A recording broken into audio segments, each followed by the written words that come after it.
Engineering graphics subject में हमें dimensioning system को दिखाना है फिगर के थ्रू। तो उसे हम किस तरह से दिखा सकते हैं। तो डायमेंशनिंग के लिए टू टाइप्स की सिस्टम यूज होती है, एक अलाइन सिस्टम और दूसरी यूनिडायरेक्शनल सिस्टम। तो उसे इंडिकेट करने के लिए हम यहाँ पर 80x80 का ब्लॉक तैयार कर देंगे। इसके पैरेलल हम दूसरा ब्लॉक तैयार कर देंगे 80x80 का, बीच में डायमेंशन लिखने के लिए गैप रखेंगे। अभी हम यहाँ पर डायमेंशन इंडिकेट करेंगे, तो यहाँ पर ये 10 mm रखेंगे, यहाँ पर 20, यहाँ पर 40, इसी तरह से यहाँ पर 80, और इसी तरह से हम वर्टिकली भी इतने डायमेंशन मार्किंग कर देंगे 10, 20, 40 और 80 का।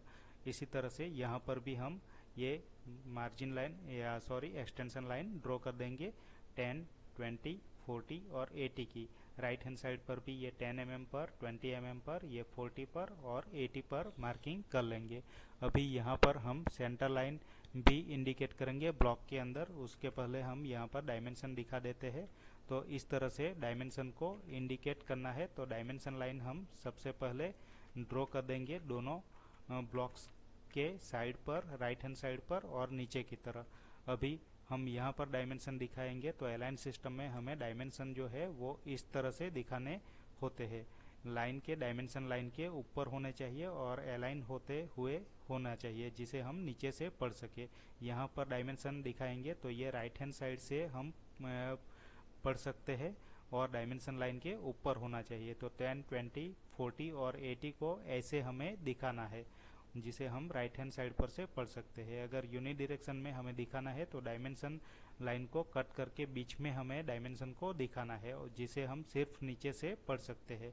अगर हमें यहाँ पर दिखाना है तो 10 को ऐसे दिखाएंगे, यहाँ पर 20 को भी ऐसे ही दिखाएंगे, जिसे हम सिर्फ नीचे से यानी कि एक ही डायरेक्शन में से पढ़ सके। फिर यहाँ पर हम फिगर तैयार करेंगे, तो यहाँ पर सेंटर लाइन खींच लेंगे और इसी तरह से यहाँ से और यहाँ से सेंटर लाइन खींच लेंगे।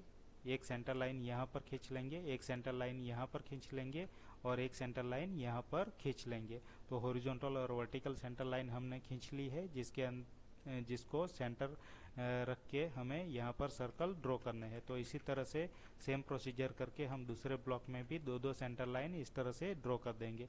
अभी यहाँ पर हम एक बिग सर्कल यानी कि 20 mm का सर्कल ड्रॉ कर देंगे सेंटर में, और यहाँ पर हम 10 mm डायमीटर यानी कि 5 mm रेडियस रखकर 4 सर्कल ड्रॉ कर देंगे।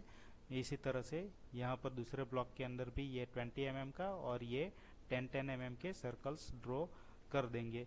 अगर इसका डायमेंशन दिखाना है तो यहाँ पर डायमेंशन लाइन, यहाँ पर लीडर लाइन और एक तरफ बेंड करके इसके ऊपर 520 दिखाएंगे। यहाँ पर डायमेंशन लाइन दिखाएंगे, लीडर लाइन दिखाएंगे, एक तरफ बेंड करके ऊपर लिख देंगे 4 होल्स 510, यानी कि 4 होल जो है वो 10 डायमीटर के डायमेंशन के ही है। तो सभी जगह पर दिखाने की आवश्यकता नहीं है। इसी तरह से अगर यूनिट डायरेक्शन में हमें दिखाना है तो यहाँ पर 520 ऊपर लिखा था, लेकिन यहाँ पर 520 हम साइड में लिखेंगे।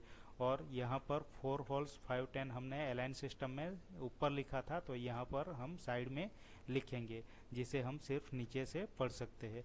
तो यहाँ पर हम नाम दे देंगे अलाइन सिस्टम, और इस सिस्टम को यूनिडायरेक्शनल सिस्टम कहेंगे। जहाँ पर हम सीट को मूव कर सकते हैं और घुमा कर देख सकते हैं, वहाँ पर अलाइन सिस्टम का ज़्यादा यूज़ होता है। और जिसे हम मूव नहीं कर सकते वो बड़े होर्डिंग्स के अंदर जनरली यूनिडायरेक्शनल सिस्टम का यूज़ होता है, जिसे हम डायमेंशन एक ही डायरेक्शन से यानी कि नीचे से पढ़ सकते हैं। तो ये सभी डायमेंशन इस तरह से सीधे लिखे जाते हैं यूनिडायरेक्शन सिस्टम के अंदर, जबकि अलाइन सिस्टम के अंदर यहाँ पर सीधे लिखने हैं लेकिन लाइन के ऊपर लिखने हैं। और अगर राइट हैंड साइड पर हम दिखाते हैं तो यहाँ पर इसे हॉरिजॉन्टली इस तरह से 90 डिग्री पर रोटेट कर देना है, तो जिससे हम सिर्फ राइट हैंड साइड से देख सकते हैं। अगर हमें देखने में दिक्कत हो तो सीट को रोटेट करके भी पढ़ा जा सकता है, इसलिए इस डायमेंशन को इस पोजीशन में दिखाना होता है, जबकि यूनिट डायरेक्शन में सीधा ही दिखाना होता है।